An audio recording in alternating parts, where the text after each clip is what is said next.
그의 나라 왕권에 대해서도 여호와께서 무궁하시도록 영원 무궁하시도록 다스린다. 이것도 영원성에 대한 얘기죠. 그의 능력과 권세에 있어서도 마찬가지입니다. 그는 살아계신 하나님이며 영원히 변하지 않으실 분이며 그의 나라는 멸망하지 않을 것이고 그의 권세는 무궁할 것이다. 다 하나님의 그런 영원성, 어떤 시간에 있어서 무한성을 얘기하는 거죠. 끝이 없어. 측량할 수 없고 무한하죠. 영원부터 영원까지 존재한다는 것을 말하고 있어요. 그래서 능력이라는 것도 우리가 하나님을 전능하다라고 할 때 전능 자체가 능력이 있어도 무한하다는 말이에요. 전능이란 말이. 부정의 법칙으로 우리가 설명을 하면. 이렇게 보면 권세도 마찬가지예요. 그의 권세는 영원하다, 무궁하다. 그죠? 이 땅의 권세는 잠깐이죠. 잠깐. 그래서 되게 재밌는 것을 우리가 주기도문에서도 보면 나라와 권세와 영광이 아버지께 영원히 있사옵나니. 되게 재밌죠? 보면 잘 보세요. 나라와 권세와 영광이 영원히 아버지께 있다. 이게 되게 재밌는 표현입니다. 이 땅의 왕, 통치자는 나라가 있죠. 또 권세가 있습니다. 영광도 있죠. 그래서 또 특별히 그 해외 순방 나가면 국빈 대접 받죠. 그래서 대통령이 자꾸 해외를 많이 나가는 건데 한국에서는 별 대접 못 받아도 밖에 탁 나가면 보면 의장대 사회부터 시작해가지고 그냥 왜 그랬습니까? 대한민국이라는 이 나라의 통치자잖아요. 권세도 있고 또 그에 따른 영광도 있습니다. 그러니까 항상 보면 요즘 그런 얘기 많이 하잖아요. 우리나라가 건국이 언제 됐냐 이런 거 얘기할 때 보면 일제시대 많이 얘기하잖아요. 일제시대 때는 이 나라가 없었다 이런 얘기를 많이 하잖아요. 나라. 근데 사실 따지고 보면 나라가 없는 건 아니죠. 권세를 잃어버린 거죠. 권세 보면 통치자 자체가 그러니까 통치권을 잃은 거지 나라가 없는 건 아닙니다. 백성이 없는 것도 아니고 나라가 있는 거예요. 나라가 있는 건데 다른 사람들이 이제 자기들이 그 권세를 잡고 흔든 거죠. 보면. 근데 어쨌든 분명한 건 뭐냐면 이 땅의 나라 권세 영광은 다 제한적입니다. 한계가 있어요. 우리나라 대통령 5년. 벌써 지금 2년 좀 2년도 안 지났는데 레임덕 얘기하고 있잖아요. 레임덕. 레임덕. 그거 왜 그럴까요? 권세와 영광이라는 게 5년짜리잖아요. 5년짜리. 근데 놀라운 것은 나라와 권세와 영광이 아버지께 영원히 있다. 이게 놀라운 거죠. 하나님의 나라. 그 나라에 대한 권세와 영광은 영원하다는 거죠. 그래서 이 땅의 나라와 권세와 영광은 제한적이죠. 한계가 있습니다. 근데 하나님은 영원하다는 거죠. 그 영광에 있어서도 마찬가지입니다. 베드로전서 5장 10절에 보면 모든 은혜의 하나님 곧 그리스도 안에서 너희를 부르사 자기의 영원한 영광에 들어가게 하시니까. 우리가 구원받는다는 것은 영원히 그죠? 하나님의 영광 가운데 들어가게 되는 거죠. 그 통치도 마찬가지죠. 다니엘서 7장 14절에 보면 그의 권세는 소멸되지 아니하는 영원한 권세요. 그의 나라는 멸망하지 아니할 것이다. 이게 굉장히 놀라운 선언입니다. 이 땅의 권세는 영원하지 않죠. 소멸됩니다. 이 땅의 나라도 영원하지 않아요. 많잖아요. 로마도 무너졌고, 이 소비에트 연방공화국 그것도 보면 무너져서 지금 이제 러시아는 일부 조그맣게 되고, 역사를 보면 우리나라도 마찬가지죠. 보면 삼국시대 이래로 보면 나라가 세워졌다가 무너졌다가 또 다시 일어났다가 이런 일들 계속 반복해 나가는데 하나님의 나라는 멸망하지 않죠. 영원하다는 겁니다. 그의 의 시편 119편 142편에 보면 주의 의는 영원한 의요 주의 율법은 진리로소이다. 이게 이제 어려운 거예요. 하나님의 의가 영원하기 때문에 지옥이 영원토록 지속되는 겁니다. 우리가 왜 예수 믿어야 되냐면 하나님의 의 자체가 하나님의 영원한 성품, 무한성하고 맞물려 있어요. 이 하나님의 의는 무한해. 그러니까 하나님의 이 의라고 하는 건 거룩에서부터 파생되는 건데 하나님의 거룩에서 파생되는 하나님의 의로움이라는 것은 영원토록 지속되거든요. 무한하거든요. 근데 이거를 무엇으로 충족할 수 있느냐? 인간의 공로? 인간의 인간의 행위라는 것은 다 유한합니다. 제한적인 시공의 제약을 받고 있고 한계가 있어요. 근데 그 어떤 피조물도 하나님의 의를 충족시킬 수 없어요. satisfy 못합니다. 못해. 그러면 이 의를 충족시킬 수 있는 건 뭐냐? 예수 그리스도의 구속밖에 없다는 거예요. 성경의 선언은. 그죠? 그리스도께서 율법을 지키시고 그리스도께서 이 십자가를 지셨잖아요. 고난을 받고 우리의 죄를 대신해 주셨단 말이죠. 그 그리스도의 구속이 우리에게 구원의 의미가 있는 이유가 뭐냐? 그 그리스도의 구속이 하나님의 의를 충족시키신 그 근거가 뭐냐? 그것은 그리스도가 하나님이기 때문에 그렇습니다. 무한하신 분이거든요. 무한하신 그분이 유한한 사람이 돼서 우리의 죄를 대신 짊어지고 십자가에서 죽으셨기 때문이죠. 율법을 성취하고. 그리고 율법의 정죄를 대신 받으시고 십자가에서 죽으셨단 말이죠. 그래서 우리가 예수를 믿을 때 그의 의가 우리에게 전가되는 거잖아요. 임피테이션 되는 겁니다. 그때 하나님이 우리를 의롭다 선언하죠. 왜? 자신의 의가 충족됐으니까. 근데 그 의의 충족은 그 무엇도 못해요. 왜? 하나님만 할 수 있는 거거든. 이 땅의 교주들이 아무리 지가 자기 믿으면 구원받고 자기가 메시아 백날 떠들어봐야 그냥 인간에 불과해. 인간은 유한하고 유한한 인간은 무한하신 하나님의 의를 충족할 수 없다는 거죠. 근데 놀라운 것은 하나님이 사람이 된 거예요. 그래서 그도다 경건의 비밀이여 그렇지 않다 하느니 없도다. 하나님께서 사람이 되셨다. 이게 이제 사도 바울의 선언이죠. 보면 오늘 우리가 생각해 봐야 되는 거죠. 그래서 이터널이라는 요소, 이제 영원성이라는 것은 하나님의 의의 충족의 영혼을 요구하는 것도 같이 맞물려 있는 거죠. 이것은 결국 그리스도의 구속이 아니면 인간이 죄산 받을 수 있는 길, 의롭다 일컬음 받을 수 있는 길은 없는 거예요, 이 땅에. 그래서 천하 인간에 다른 이름을 주신 적이 없다는 거죠. 오직 그리스도 외에 다른 이름이 없다는 거죠. 약속하신 분은 그리스도밖에 없어요. 성경은 영원하신 하나님, 그의 의가 의로우신 그 하나님이 인간에게 죄를 사하시고 우리를 의롭다 일컬음을 하시려면 그리스도밖에 없는 거죠.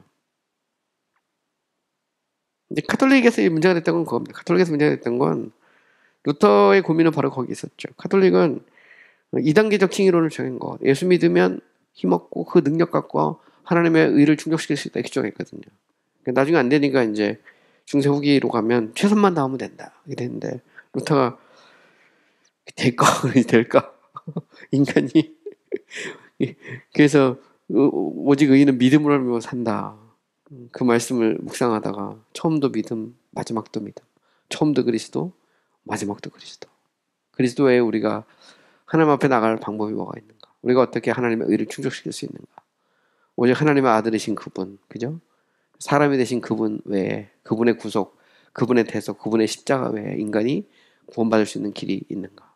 그걸 깨달은 겁니다. 그게 이제 종교개혁의 이제 시발점이 된 거고, 그게 일찍부터 이제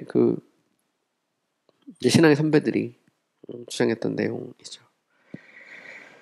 날들과 해들을 하나님께 돌리고 있지만 방법적으로 피조물과 다른 은유적 묘사를 하고 있는 구절도 있어요. 그냥 예를 들어서 욥기 10편 5절 같은 데 보세요. 주의 날이 어찌 사람의 날과 같으며 주의 해가 어찌 인생의 해와 같으며. 여기 보면 대조법을 쓰죠. 그죠? 주의 날, 사람의 날, 주의 해, 인생의 해. 보면 the days of the Lord 하고 the days of man. 그죠? 그 다음에 주의 해도 마찬가지죠. The years of the Lord 하고 the years of human being. 인간은 한계가 있죠. 인간의 날들은 한계가 있습니다. 우리가 성경에도 보면 잠언 같은 데 보면 인생은 70이고 장수하면 80이다. 해 아래에는 슬픔과 탄식뿐이 되게 바라는데 백날 살아도 120세 살아도 인생은 유한하죠. 시간의 한계를 속에 우리는 머물 수밖에 없고 가는 시간을 잡을 수 없죠. 우리 느낌으로는 시간은 흘러가는 겁니다. 지금도. 그죠? 눈쿠플레이스라는 말씀 되게 놀라운 말인데 now flowing. 지금도 시간은 가죠. 계속 갑니다. 보면. 근데 영원하신 그분의 시간과 그죠? 그 시간이란 말 쓰면 우리가 살고 있는 이 시간, 이게 어찌 비유할 수 있겠어요? 우리 짧은 인생, 꽃처럼 그냥 아침에 해가 떴다가 이제 해가 뜨기 전에 안개가 걸렸다가 해 뜨면 안개가 바로 사라지는 것처럼 들에 이 피었다가 결국 얼마 지나지 않아서 지는 꽃처럼 인생은 그렇게 왔다가 가는 거죠. 계속 갑니다. 보면 저희도 그렇게 가겠죠. 보면 우리가 뭐 원해서 태어난 것도 아니고 어느 순간 보니까 우리라는 존재가 있는 거잖아요. 항상 생각을 하는데 인간은 그렇습니다. 어느 순간 있는 거예요, 우리가. 근데 그게 영원토록 지속되지 않거든요. 보면 끝이 있죠. 다니엘 7장 9, 22절에 보면 내가 보니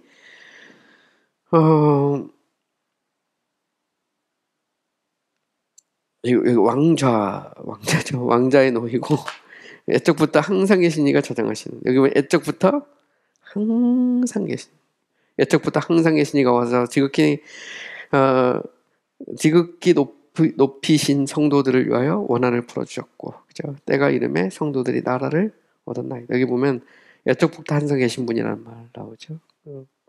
사무엘상 15장 29절에서도 보면 이스라엘의 지존자는 거짓이나 변개함이 없으시니 그는 사람이 아니심으로 결코 변개하지 않는다. 하나님은 unchangeable, immutable 하다는 말이죠. 사실 영원성이라는 것도 불변성 개념하고도 맞물려 있어요. 하나님 자꾸 바뀌면 결국 제약을 받는 거거든요. 그건 결국은 시간에 있어서, 공간에 있어서 제약을 받을 수밖에 없죠. 시편 90편 4절에 보면 주의 목자는 천년이 지나간 어제 같으며 밤의 한순간 같을 뿐입니다. 이 자체도 하나님의 영원성을 은유적으로, 비유적으로 표현하고 있는 것입니다. 자, 어쨌든 성경의 기초를 다른 여러 가지 속성들과 관련해서도 좀 생각해 볼 수 있어요. 하나님의 완전성, 독립성, 그죠? 이 독립성이라는 것은 자존성 이런 개념에 대한 또 다른 표현입니다. 하나님이 스스로 존재하고 자존하죠. 존재하기 위해서 또 다른 존재를 필요로 하지 않습니다. 그 자체가 이미 하나님의 영원성을 함축하고 있는 거죠. 왜냐하면 하나님이 영원하지 않으면 시간의 제약을 받으면 하나님이 존재하기 위해서 또 다른 존재를 필요로 하는 거고 신도 피조돼야 되는 거거든요. 보면 그렇죠? 그 자체가 이제 문제가 있는 겁니다. 근데 하나님은 만물의 창조자이시지만 자신은 영원하죠. 하나님은 세상을 창조하시기 전부터 존재하셨고요. 그래서 결국 이제 하나님의 영원성은 자존성과 그의 불변성하고도 맞물려 있어요. 뭐 이건 이미 다 이제 얘기했던 거고요. 그래서 이제 아퀴나스 같은 경우는 하나님의 영원성을 하나님의 불변성 개념에서 이거를 이제 얻어야 이게 되게 재미난 건데 그걸 한번 관찰을 좀 해보세요. 자, immutability라는 것은 불변성이에요. 불변성입니다. 바뀌지 않는다는 거죠. 이 땅 모든 것은 다 움직여요. 근데 하나님은 움직이지 않는데 아퀴나스에서도 불변성이라는 것은 하나님은 행동태 그 자체라는 겁니다.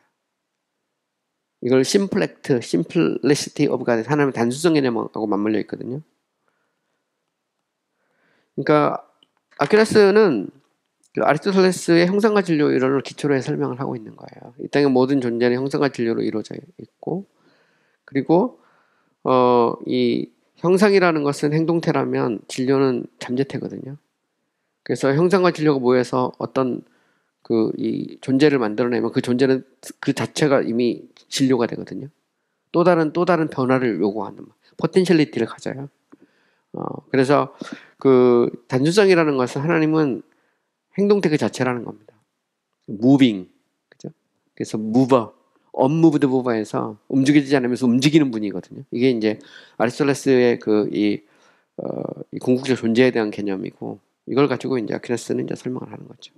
그래서 아퀴나스는 영원성 개념을 불변성에서 이렇게 추론을 해요. 그 이유가 뭐냐면 불변성 자체가 하나님은 actuality, simple actuality거든요. 그러니까 불변하시는 분, 움직여지지 않는 분, 그러면서도 움직이는 분이거든요. 움직여지면 그 자체로 잠재태를 갖게 되니까 그러니까 형상 그 자체라는 그 개념인데 거기서부터 이제 알미니우스는 자꾸 이 아퀴나스 같은 경우는 바로 하나님의 불변성에서 영원성을 이렇게 추론하죠.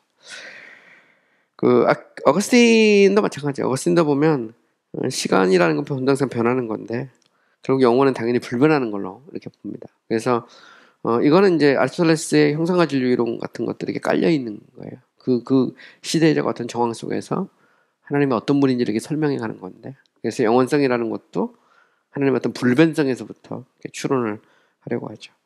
되게 재밌는 건 스코투스나 이제 유명론자들은 하나님의 무한성에서 바로 추론합니다. 다이렉트로 그냥. 왜냐하면 스코투스나 유명론자들은 하나님의 성품적 가장 근본적인 것은 무한성으로 봤거든요. 그리고 무한성이라는 건 단순한 부정의 법칙을 넘어서 그 어떤 긍정의 측면, 탁월함의 측면에서 하나님의 어떤 무한성을 생각했던 사람이 스코투스나 혹은 아니면 그 유명론자들은 뭐 가브리엘 비엘이나 오캄, 뭐 그레그 리미니 뭐 이런 사람들인데 그쪽에 영향을 많이 미치게 되죠. 근데 어쨌든 그들에게 있어서 영원성이라는 건 이제 무한성의 개념에서 추론합니다. 근데 어쨌든 보면 뭐 정통신학에서는 영원성이라는 것은 시간에 있어서 무한성이거든요. 그래서 뭐 그거하고 뭐 특별히 다른 것은 아니고요.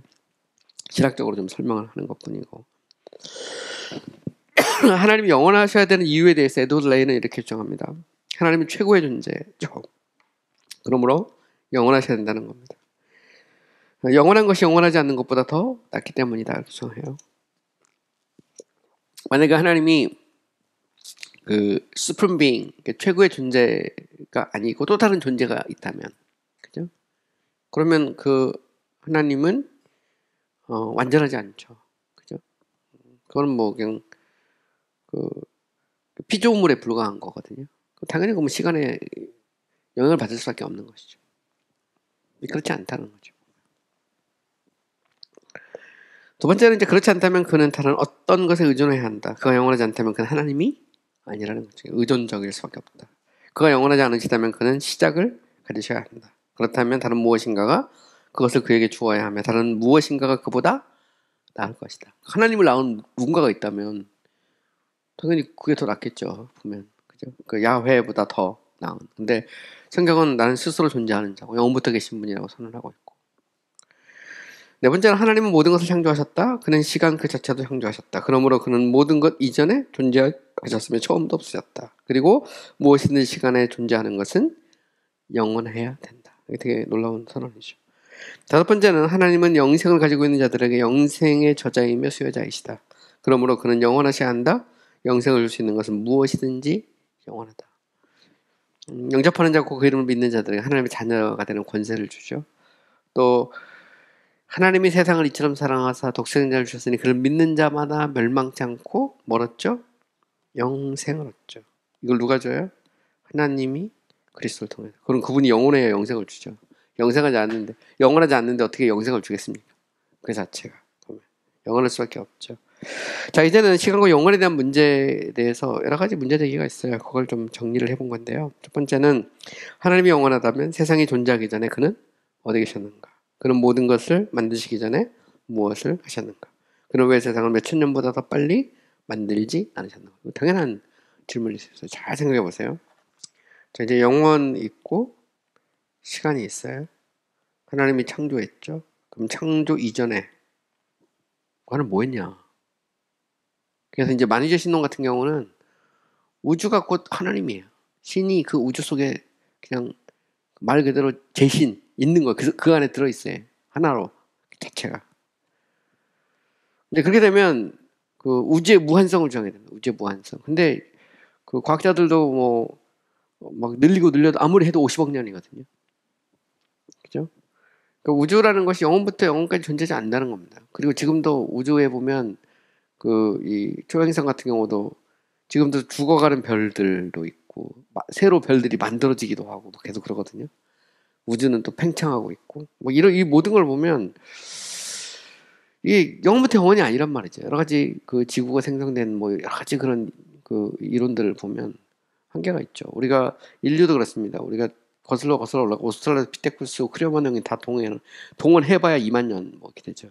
결국 다 동원해도 문자로 보면 6천 년밖에 안 됩니다. 인류라는 것 자체가.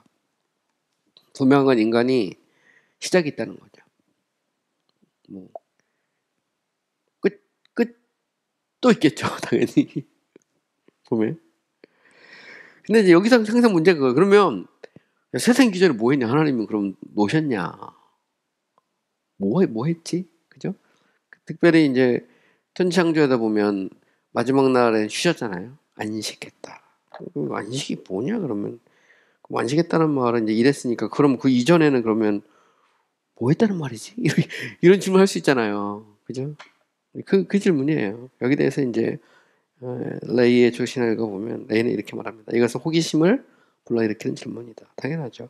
하나님은 자신에게 속해 있으신 것처럼 자신 안에 자신과 함께 계셨다. 그는 자신에게나 자신 안에서나 그 자체이시다. 그러나 우리는 그에게서 우리의 존재를 가진다. 이 말은 하나님은 스스로 그 안에 삼일체로 존재하시죠.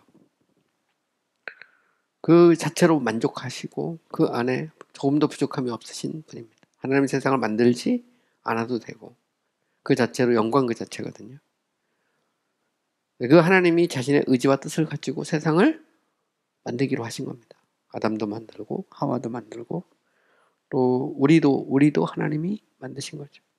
그 이전에 뭘 했는지는 몰라요. 그러나 그분은 완전하신 하나님이고 그래서 그는 자신을 즐거워하시면 그 자신이 행복이시다. 그래서 삼위일체를 얘기할 때 그 얘기합니다. 삼위일체라는 것은 본질상 하나님 한 분이지만 육격성 세 분이잖아요. 성부와 성자와 성령이 완벽한 해피니스, 인조이먼, 즐거움과 행복 가운데 존재했다는 거죠. 이건 굉장히 놀라운 사상입니다. 왜냐하면 기독교는 이제 삼일체를 얘기하고요. 그리고 이제 이슬람 같은 경우는 이제 유일신으로잖아요. 유대교도 보면 이제 그 유일신입니다. 물론 유대교가 다 그런 건 아니에요. 뭐 유대교 연구하는 학자들 보면 삼일체를 믿었던 유대인들에 대해서 얘기하거든요. 근데 어쨌든 보면 신이 만약에 이게 항상 문제입니다. 만약에 신이 그 three persons in one nature는 트리니티 삼일체로 존재하지 않고 신이 그죠 one person in one nature였다. 한 본질 안에 한 육격 있단 말이죠. 소위 일체였다. 그럼 어떻게 될까요? 신은 영혼부터 혼자예요, 혼자. 그죠? 근데 personality, spirit의 특징은 interrelationship이거든요. 아니면 relationship이. 하나님 혼자 독백을 해야 돼, 독백. 그래서 나온 게 겁니다. 그래서 세상을 신이 자신의 어떤 외로움, 고독, 뭐 이런 문제를 해결하기 위해서 이제 신이 세상을 만들었다. 이런 얘기들이 이제 나오는 거잖아요. 결국 보면. 신화 같은 데서도 자주 등장하죠. 제우스 같은 경우도 보면 자기의 문제를 해결하기 위해서 뭘 만들거든요, 보면. 근데 성경은 그렇게 말하고 있지 않죠. 삼위일체 하나님은 영부터 계신 하나님이고 그 안에는 완전한 그런 그 해피니스가 존재하죠. 안 만들어도 돼. 예? 근데 여기서부터 이제 이제 타종교와 이제 기독교가 이제 정통 기독교가 이제 갈라지는 분기점이죠. 이게 이제 굉장히 어렵고. 근데 이거를 결국 우리는 결국 이제 성경이 말하는 하나님이니까 그 하나님을 이제 받아들이는 게 그 믿음입니다. 믿음. 그래서 믿음이라는 건 뭐냐면 인간의 논리와 사고로 다 이해가 안 되죠. 보면 이것도 안 됩니다. 안 되는데 그거를 받아들인 거죠. 말씀의 권위 앞에 우리를 내려놓는 거. 그게 이제 믿음의 시작이거든요. 그래서 안셀름이 소위 말하는 이제 나는 알기 위해 믿는다라는 말을 이제 쓴 겁니다. 그래도 또 인텔리감. 그 말은 그냥 믿으면 안다 그런 의미는 아니고 하나님의 말씀 앞에 무릎을 꿇으면 그러면 이해가 된다는 말입니다. 결국 그 말이거든요. 그건 이제 아퀴나스는 프리 암발라 피데이에서 믿음으로 미리 건다 그랬거든요. 결국 신학이라는 건 믿음의 영역입니다. 궁극적으로 보면 우리가 인간의 이성, 사유, 뭐 논리 다 쓰지만 결국은 하나님의 이 말씀의 권위 앞에 무릎을 꿇는 거죠. 두 번째 큰 질문은 뭐냐면 시간과 영혼의 개념에서 과연 하나님이 시간을 초월하고 있느냐 아니면 시간에 제약을 받느냐. 이것도 굉장히 큰 신학적인 이슈죠. 그죠? 성경에서 보면 우리가 이제 영원하다고 할 때 그게 무시간성은 아니에요. 그래서 올람이라든가 이제 아이온, 히브리어로 영원이라는 게 올람이고요. 헬라어는 아이온인데 오랫동안 지속되는 어떤 기간 같은 걸 나타내요. 그래서 long duration, continuing duration 나타내지. 그 자체가 이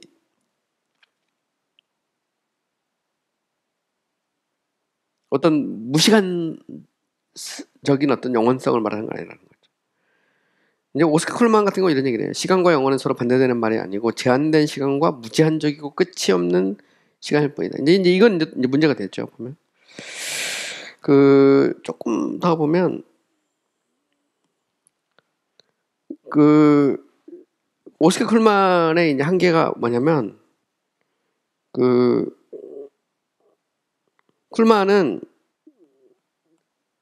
영원이라는 것을 무제한적이고 끝이 없는 시간이라고 그래요. 시간. 근데 정도신학에서는 이걸 시간으로 보지 않거든요. 영원이라는 시간을 초월해 있는 것으로 보고. 그러니까 결국 시간의 영향을 받는 것으로 이렇게 그의 이제 오스카 쿨만의 시간과 영원이라는 책에서 오스카 쿨만은 영원을 어떤 시간의 연속성으로 보거든요. 시간의 연속성. 근데 전통신학에서 이걸 영어로 시간의 연속성을 보지 않고 이터널 라우로 보거든요. 여기서 이제 오스카 쿨만하고 생각이 좀 달라요. 그러니까 이터널 라우라는 것은 타임레스 이터널리를 말하는 건 아니에요. 그냥 오랫동안 지속되는 걸 말하는 거죠. 끝이 없는 무한한 거죠. 하지만 이제 기독교적 신과는 바로 여기서 두 번째는 시간이 없다 하나님에게라는 것은 플라톤 철학에 유래한 이교적 사상에 불과하다는 거죠. 그러니까 플라톤 같은 경우는 사랑한 것들, 아름다운 것들, 그밖에 다른 특질을 보이지 않고 영원하며 불변하는 본질적 주상인 이데아들은 영원하다 이렇게 말합니다. 근데 이제 문제는 뭐냐면 이제 우리 플라톤은 이제 이데아들 얘기하죠. 이데아 사상인데 이 이데아들은 뭐냐면 이게 이제 영원하며 불변하고 추상적인데 문제는 이게 뭐냐면 이게 창조주가 아니에요. 신이 아니라는 겁니다. 그러니까 플라톤은 이 땅의 모든 것에는 쉽게 말하면 이제 이데아가 있다고 생각했거든요. 예를 들어 연필이면 연필의 이데아가 천상계에 존재한다고 생각했어요. 휴대폰이면 휴대폰의 이데아가 천상계에 존재하는 거죠. 근데 그 이데아라고 하는 것은 영원한데 문제는 그 이데아는 신이 아니에요. 창조주는 아니고 그냥 모델에 따라서 만든 여러 가지 본들에 불과하다는 거죠. 이걸 뭐 이온이라고도 표현하죠. 근데 이거는 이제 기독교 신과하고는 좀 다르다는 겁니다. 플라톤은 이제 동굴에 비유해서 보면 시간을 변하지 않는 실체에 이동하는 그림자로서 실체하지 않음을 의미한다. 그래서 시간이라는 건 그림자와 같아서 사실 없는데 있다고 생각하는 착각에 불과하다 이렇게 주장하거든요. 보면.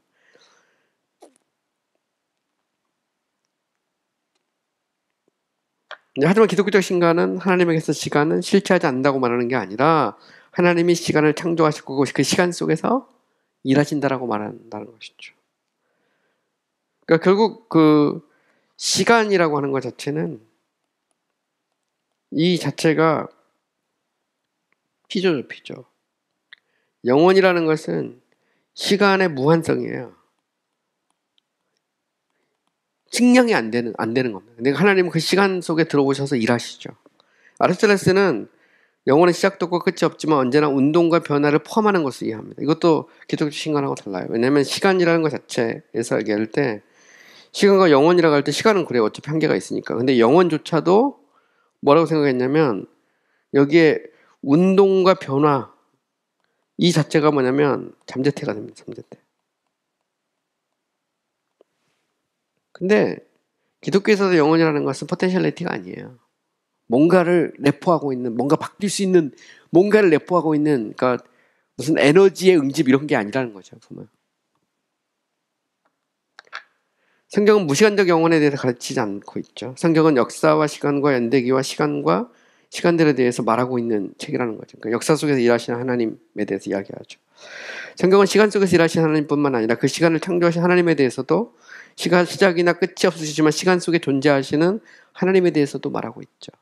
영원부터 계신 하나님에 대해서 말하지만 시간 속에서 일하시는 하나님에 대해서 말하고 있다는 겁니다. 어거스틴은 창조 이전의 시간은 존재하지 않았다고 주장하죠. 하나님은 시간 속에 세상을 창조하신 것이 아니라 세상을 창조하실 때 시간 자체도 만드셨다. 오스카 콜만에게서 영원이라는 것은 계속되는 시간이거든요. 근데 정통신학에서 시간이라는 것은 하나님이 만든 피조예요. 피조에 불과합니다. 그래서 시간은 피조죠. 이 자체가 이런 측면에서 영혼은 무시간성이 아니라는 겁니다. 시간의 무시간성이 아니고 끝도 없는 지속성인데 이해가 안 되는 거죠. 우리가 보면. 보나벤투라는 무한한 시간 동안 하나님이 어떤 일을 계속해 오셨다고 생각하는 것은 불가능하므로 이 세계는 틀림없이 시작되었을 것이라고 논증을 했어요. 윌리엄 레크 크레이크라는 현대신학자는 그런 얘기를 합니다. 하나님은 원래 무시간 속에 있었지만 창조를 통해 이 세계와 관계를 맺으심으로 시간 안에 들어오셨다고 주장한다. 곧 그는 하나님의 시간의 제약을 받지 않아 하나님은 시간의 제약을 받지 않으셨지만 시간을 창조하심으로써 시간의 구속을 받게 되었다고 주장하죠. 이 말은 자 원래 하나님이 영원해요. 근데 하나님이 시간을 만드셨어요. 만드시고 나서 시간에 제약을 받는다는 겁니다. 구속이 된다는 거예요.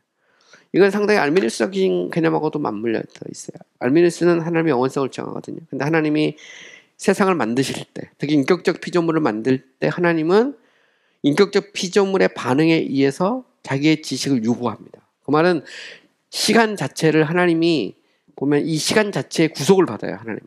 내가 아무리 구원받고 싶어도 상대방이 인간이 스스로 자기의 죄를 깨닫고 회개하고 돌이키지 않으면 하나님은 그 타임을 맞출 수가 없어요. 방법이 없어요. 그러면 하나님은 그 시간에 대해서도 유보해야 되거든요. 정도신학에서는 말이 안 돼. 왜? 구속을 통한 그러니까 구원이라는 것 자체가 하나님의 타이밍이거든요. 하나님이 원하는데 한 치의 오차도 없이 정확하게 하나님이 원하시는 때 그 사람을 구원할 수 있다는 거예요. 보면 그걸 이제 보통 우리가 카이로스적인 시간이라고 하죠. 그래서 헬라에서 보면 우리가 이제 카이로스가 있고 조회가 있다면 카이로스는 정해진 시간이거든요. 하나님의 시간이고 조회는 일반 시간이거든요. 막 흘러가고 있는데 그 속에서 우리가 회개하고 예수 믿었다는 것 자체도 하나님의 정하신 때에 정확하게 일어난다는 겁니다. 그러니까 내가 어릴 때 일찍부터 예수 믿지 않고 예를 들어서 뭐 50, 60대 예수 믿었다. 그것도 하나님의 정하신 때라는 거죠. 근데 이게 신학에 따라 좀 달라요. 알미니우스 같은 경우는 이 사람을 내가 젊었을 때 변화시키고 싶어요. 하나님이 원해. 근데 얘가 안 돌아와. 하나님이 기다려야 돼. 하나님도 그 부분에 있어서는 내가 몇 살에 돌아올지 유보를 하는 거예요. 하나님이. 그 타임에 하나님이 그 구속을 받는 거죠. 부모. 정도신학에서는 이거는 완전 말이 안 돼. 왜? 하나님은 시간을 다스리고 통치하시는 하나님이거든요. 이런 면에서 이제 이 시간에 영향을 받죠. 시간은 되게 중요한 개념이죠. 그런데 어쨌든 뭐 윌리엄 레인 크레이크 같은 경우는 뭐 상당히 알미니안적이죠. 결국 하나님이 시간에 원래 영원한데 세상을 만들면서 하나님이 시간의 제약을 받는 거죠. 이게 알미니스적인 생각이고 바르스적인 생각이기도 그래요. 바르스의 생각도 비슷합니다. 이거 크게 다르지 않아요. 몰트만도 그렇고. 하나님은 시간 안에서 활동하죠. 그죠? 하나님이 무시간 속에 존재한다면 아브라함을 부르신, 그죠? 부르신 일이나 모세를 통해서 홍해를 건너게 하신 일들은 시간 속에 행하신 것을 말할 수 없을 것이다. 그래서 막 뭐 닫힌 구조가 막 존재하거나 뭐 시간이 반복되거나 막 그런 게 아니고 계속 흘러가는 속에서 하나님이 부르시죠. 아브라함도 부르셨고 모세도 부르셨고 또 우리도 이때 부르잖아요. 그죠? 근데 하나님의 영원성의 교리는 하나님이 시간과 아무런 관계를 갖지 않으시고 시간 속에서 일어나는 사건들을 처리할 수 없는 것을 의미하는 것이 아니라는 거죠. 하나님은 시간 위에 계시면서 시간 속에서 역사를 주관하신다. 하나님은 시간 속에 계시면서 시간을 초월해 계신다. 이게 이제 이 영혼과 시간의 개념에서 우리가 생각해 볼 얘기죠. 욥기 시편 4에서 5절에 보면 주께서도 육신의 눈이 있나이까? 주께서 사람처럼 보이시나이까? 주의 날이 어찌 사람의 날과 같으며 주의 해가 어찌 인생의 해와 같기로. 보면 주의 날과 주의 해가 다르죠. 시편 90편 4절에 보면 주의 목자 안에 천년이 지나간 어제 같으며 밤의 한순간 같을 뿐입니다. 이미 했던 얘기입니다. 베드로후서 3장 8절 사랑하는 자들아 주께서는 하루가 천년 같고 천년이 하루 같다는 것을 잊지 마라. 자, 하나님은 무시간 속에서 관계를 맺을 수 없는 분이 아니라 관계 속에 계시는 분이죠. 하나님은 시간 밖에 계신다면 시간 안에서 우리와 의미 있는 관계를 맺는 것은 불가능하죠. 하나님은 시간 위에 시간을 초월하지만 시간 안에서 일하시는 분이라는 거예요. 성경은 하나님은 인격적인 하나님이실 뿐 아니라 하나님의 초월성과 내재성 모두 다 가르치고 있죠. 그래서 트랜센던스와 임매넌스 이 두 개가 동시에 존재하는 겁니다. 이사야 7장 15절에 보면 내가 높고 거룩한 곳에 있으며 초월성이죠. 또한 통회하고 마음이 겸손한 자와 함께 있나니 하나님이 내재하시죠. 겸손한 자의 영을 소생시키며 통회하는 자의 마음을 소생시키려 합니다. 여기 보면 하나님의 초월성과 내재성이 동시에 드러나는 겁니다. 존 프레임 같은 경우는 하나님의 초월성과 내재성은 시간과 관련하여 하나님은 무시간적인과 동시에 시간 안에 존재한다고 주장하죠. 그러나 하나님은 단지 시간 안에 생하시는 분에서 그치지 않고 실제로 시간 안에 존재하시며 다른 것들이 변화되듯이 자신도 변화된다. 이게 과정신학적인 얘기입니다. 그러니까 신이 시간 안에 들어와서 시간에 의해서 자기도 변화돼 같이. 그죠? 근데 이거는 하나님의 한 분이라는 것을 근본적으로 훼손하는 거라는 거죠. 원래는 시간을 초월해 계시는데 시간을 만들면서 시간 속에서 이제 자기가 제약이 되는 겁니다. 여기서 우리가 이제 되게 재밌는 게 있어요.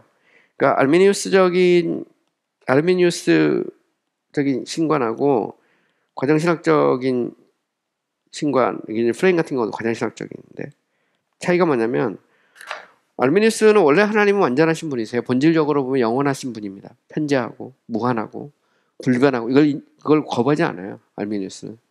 근데 하나님께서 피조물과 관계를 만들 때 하나님 스스로가 자기를 리미트합니다. 지식도 능력도 심지어는 어떤 이런 회심의 과정에서도 하나님은 스스로가 제약을 받죠. 자체가. 이제 프레임이 하는 얘기가 그런 얘기입니다. 두 가지로 존재하는 거죠.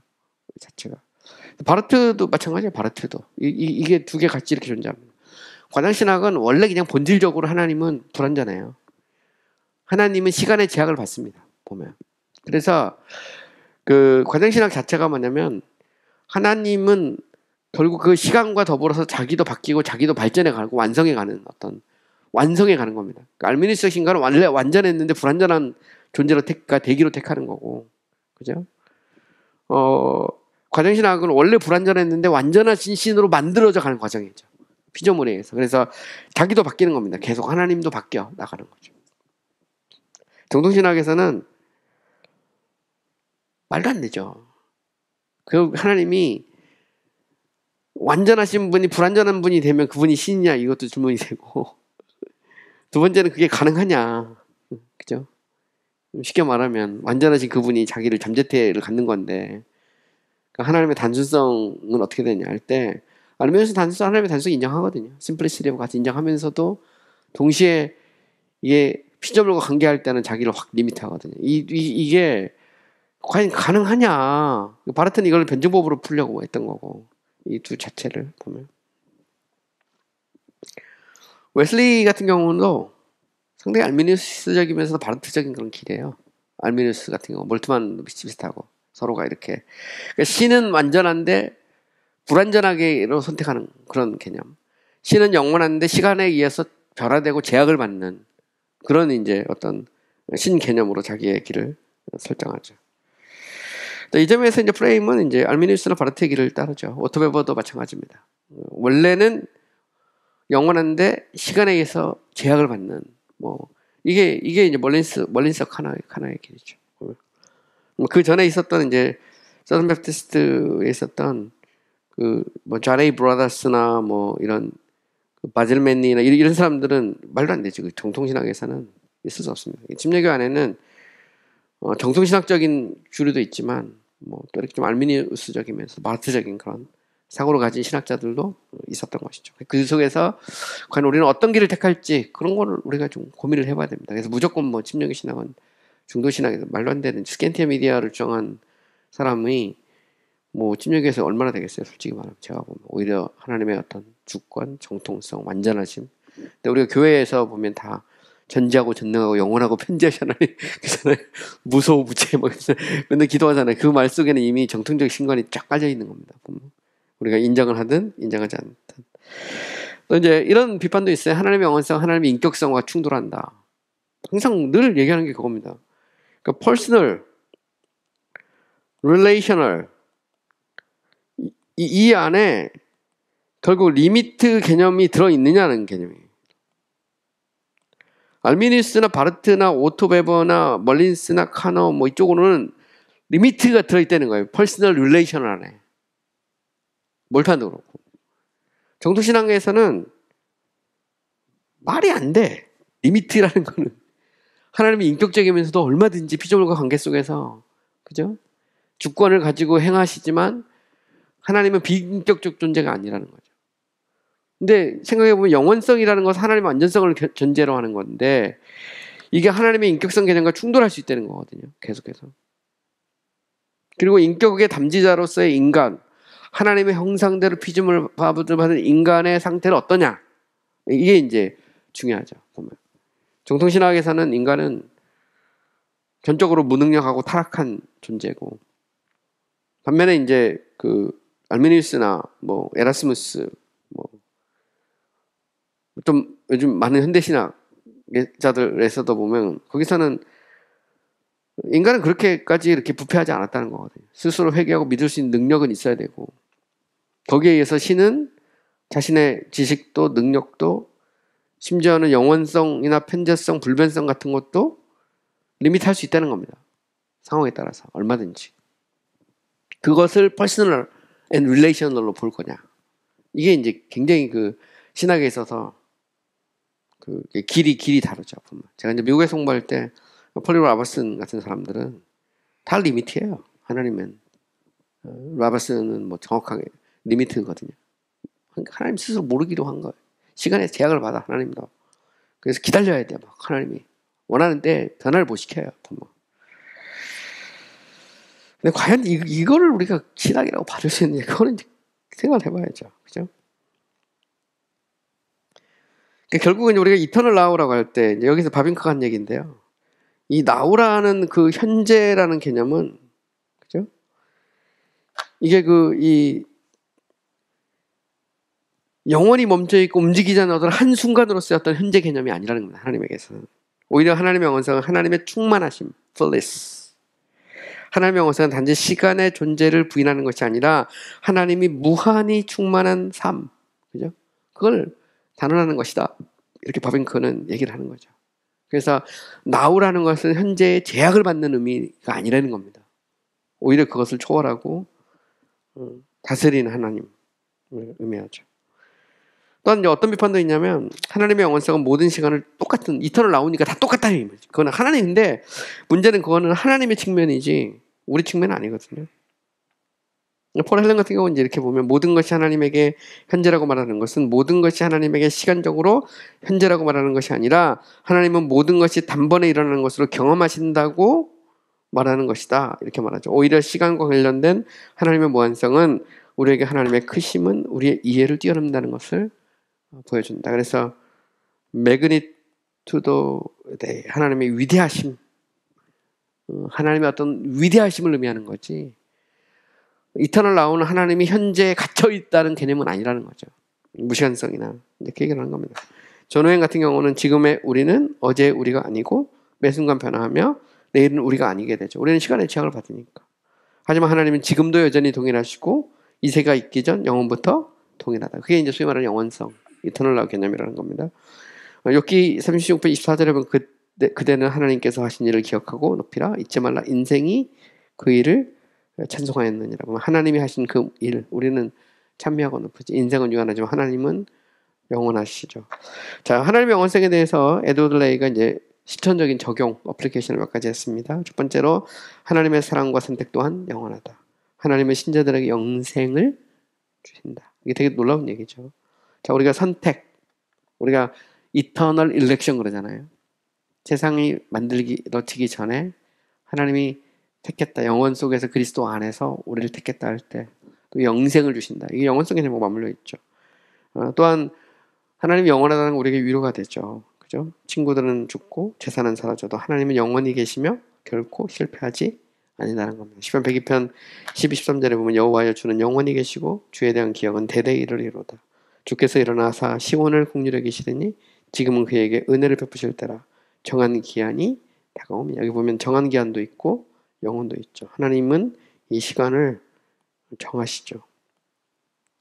다스리가 통치하시는 하나님의 어떤 주권, 통치 뭐 이런 개념이 이 속에 이렇게 들어있는 것을 볼 수 있어요. 하나님의 영원성, 하나님의 백성으로 하여금 하나님을 섬기고 그 뜻을 신실하게 행하도록 격려한다. 왜? 하나님이 보상하실 것이기 때문이죠. 우리는 영원히 무엇을 잃든지 보상을 받죠. 이사야 54장 8절에 보면 내가 넘치는 진노로 내 얼굴을 내게서 잠시 가렸으나 영원한 자비로 너를 긍휼히 여기리라. 우리에겐 영원한 상급, 영원한 천국이 기다리고 있죠.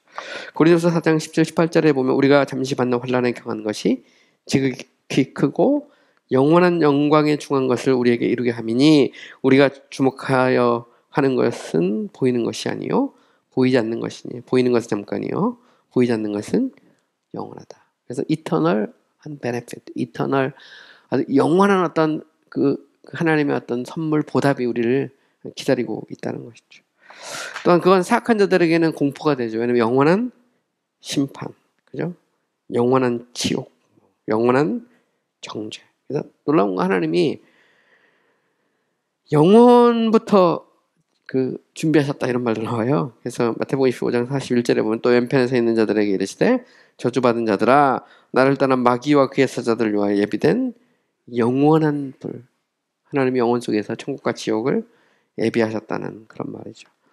이사야 30장 33절 토벳, 도벳이라고도 말하는데 이건 이미 세워졌고 왕을 위해서 예비된 것이고 깊게 높게 하셨고 거기에 불과 많은 나무가 있은즉 여호와의 호흡이 물항아리인가요?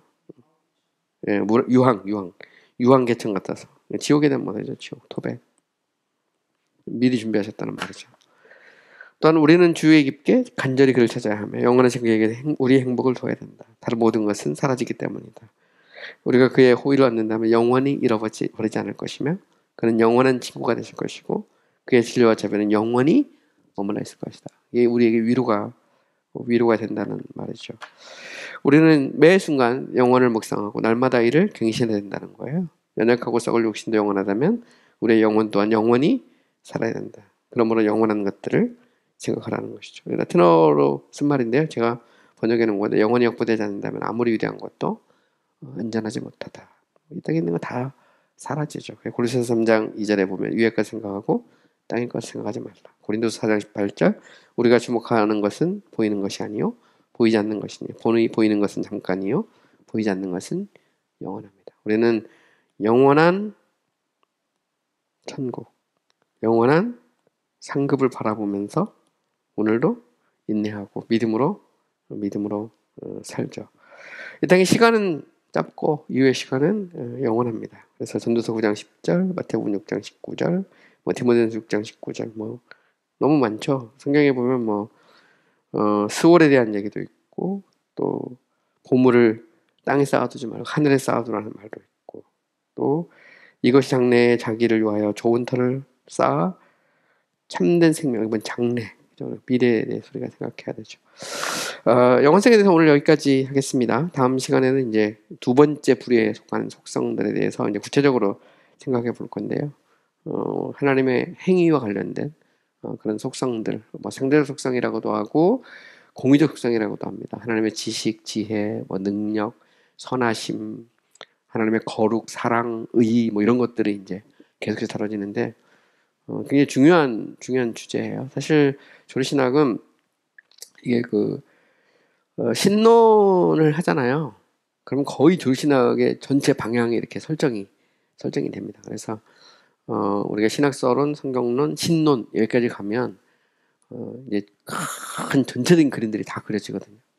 그리고 난 다음에 이제 우리가 결국 이제 기독론이나 인간론, 구원론 이제 이쪽으로 계속 넘어가는데 신론이 끝나면 조신학의 제가 생각할 때는 한 절반까지는 아니더라도 한 3분의 1 정도는 끝낸 건데 어쨌든 부지런히 계속해서 공부해 보도록 하겠습니다. 오늘 수고하셨습니다.